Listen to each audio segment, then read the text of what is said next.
Bitcoin nesse exato momento está rompendo esse padrão diamante, né? Um padrão que normalmente é feito em cenários de fundo. E olha só que interessante, a gente vinha lateralizando dentro desse range aqui, formando esse padrão até que numa só vela de 4 horas a gente tem esse rompimento onde Bitcoin está atingindo 27.506 dólares nesse momento. Já chegou a um pico de quase 28 mil dólares em uma só barra, né? Muito interessante, a gente já começa a ver algumas coisas aqui acontecendo, o RSI de 4 horas já entrando em zonas de sobrevenda, né? Então, em algum momento a gente pode ver esse pullback acontecendo no gráfico de 4 horas para fazer um fundo mais alto que o anterior, né? A gente teve uma notícia muito interessante para criptomoedas que é nada mais, nada menos do que a Grayscale vencendo a SEC no caso que eles possuem ali de Bitcoin ETF, né? Para quem não sabe, a Grayscale é portadora ali do GBTC,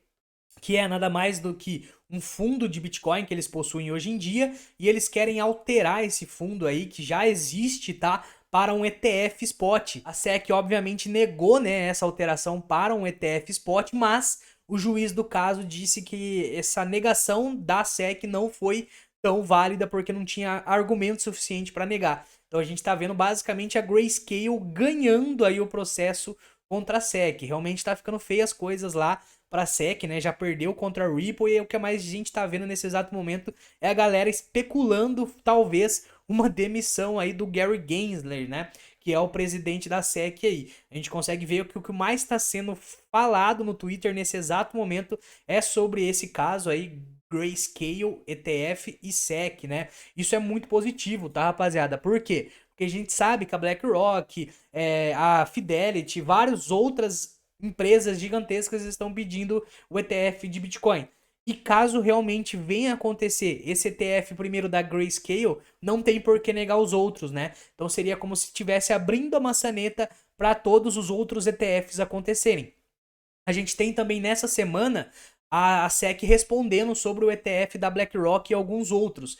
É óbvio que eles vão querer adiar isso daí. A gente sabe que a SEC tem 3 datas para aprovar ou negar isso daí. Ela adiou na primeira data, a segunda data é agora, que ela pode adiar de novo para o ano que vem. No ano que vem ela teria que dar uma resposta de sim ou não pro ETF de Bitcoin da BlackRock. Vamos ver se nessa semana ela vai adiar de novo. Muito provável que vá adiar, só que esse caso da Grayscale acontecendo nesse exato momento é simplesmente muito positivo. Por quê? Porque assim que acontecer o primeiro ETF de Bitcoin, todos os outros vão ser aprovados de uma vez, né? O mercado se animou muito e exatamente por conta disso a gente vê essa barra acontecendo, né? Foi exatamente no mesmo período. Olha só que barra gigantesca no gráfico de uma hora. E outra coisa que foi positiva também para o mercado foi que saiu o Joyots, que seriam as ofertas de emprego do mês de julho, tá? Tava esperando que existisse uma oferta aqui de 9,6, 400 milhões e saiu 8,82. Isso é muito abaixo do projetado, ou seja, não tá tendo tanto emprego assim mais nos Estados Unidos. Isso é ruim, é óbvio, para quem não tem emprego e tá buscando um emprego, mas é bom porque para nós investidores ressalta que o que o Fed vem fazendo, que esse aumento da taxa de juros vem dando resultado. A economia dos Estados Unidos está começando a dar aquela esfriada, né? Voltando para o gráfico do Bitcoin, a gente precisa agora que ele encontre uma base de preço no gráfico de uma hora para continuar possivelmente essa tendência, né? E quando a gente olha para gráficos maiores, cara, olha só que interessante o que a gente tem aqui no gráfico semanal do Bitcoin, né?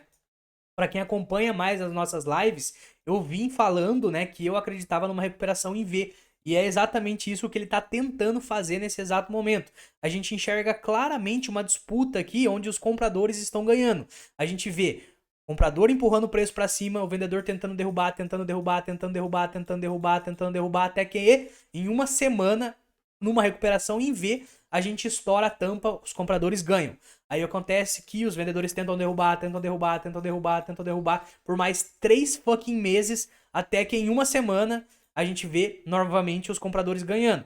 E daí os vendedores tentam derrubar, e novamente esse padrão pode se formar caso essa semana a gente veja, né, uma barra assim como foi essa daqui e assim como foi essa daqui. A gente precisa nessa semana continuar essa movimentação, essa barra conseguir estourar e nada mais cedo que um fundo mais alto que o anterior, mais alto que o anterior e mais alto que o anterior, dando sequência na tendência de alta que a gente vem tendo, né? Obviamente que tudo isso é muito cedo, a gente pode ver do nada no gráfico diário acontecer uma barra devolvendo toda essa alta amanhã, mas não parece-me que vai acontecer isso, tá? Quando a gente olha o RSI do gráfico diário, a gente enxerga claramente que ele começou a sair da zona de sobrevenda, né?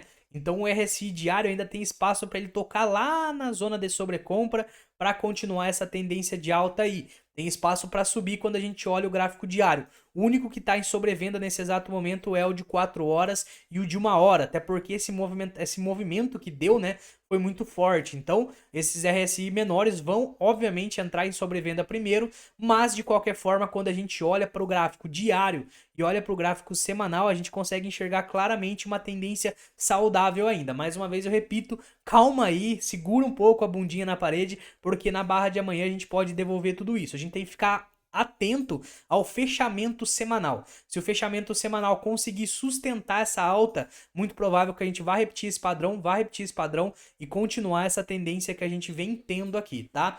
E outra coisa que vale ressaltar é que, normalmente, antes da gente ter essa recuperação, quando a gente para analisar os outros dois movimentos dessa tendência aqui, o que aconteceu? Igual eu mostrei ali anteriormente, os vendedores tentam derrubar até que faz uma barra doji. Essa aqui foi uma barra, essa vermelha, né? Essa barra foi uma doji martelo ainda, ó. A gente tem essa sombra compradora formando um doji. E depois vem a barra de recuperação. Aqui também foi uma barra doji. Perceba que é uma barra com pouquíssima volatilidade, né? A gente tem uma sombra compradora e daí vem a alta. E olha só o que a gente fez na semana passada.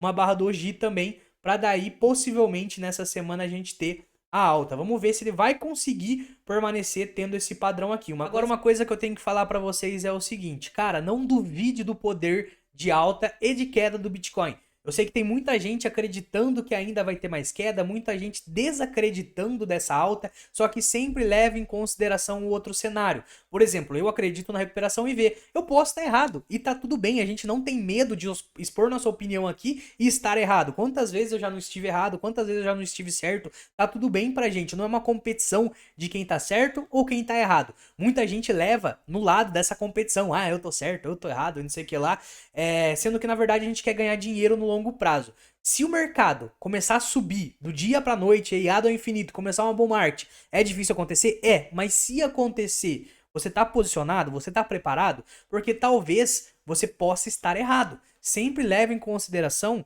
uma contratese para o que você tá achando que vai acontecer. Igual eu falei, para mim vai recuperar em V, a gente vai voltar ali a patamares maiores, mas caso não aconteça isso, eu já sei o que eu vou fazer. Eu tenho meu aporte ali DCA para ser feito, eu tenho as altcoins que eu quero comprar para continuar fazendo ali aportes semanais, eu já sei o que eu vou fazer. E se você que acha que vai cair estiver errado, o que você vai fazer? Vai comprar lá nos 40k? Vai comprar lá nos 35? Porque quando a gente para analisar esse exato momento agora, a gente ainda tá barato. Talvez a gente continue mais barato? Sim. Mas e se não acontecer? Várias altcoins estão em fundo nesse exato momento. Você já fez o DCA nos ativos que você gosta? Ou você está esperando, por exemplo, a Matic chegar a 30 centavos? Você está esperando, por exemplo, a Solana que você gosta aí chegar a 5 dólares? Cara, não fique esperando. DCA sempre vai ser a melhor hipótese porque a gente não sabe prever o futuro. Eu sei que muita gente vai comentar aí, não, vai cair mais, não sei o que lá. Ninguém sabe se vai cair mais ou se não vai cair mais.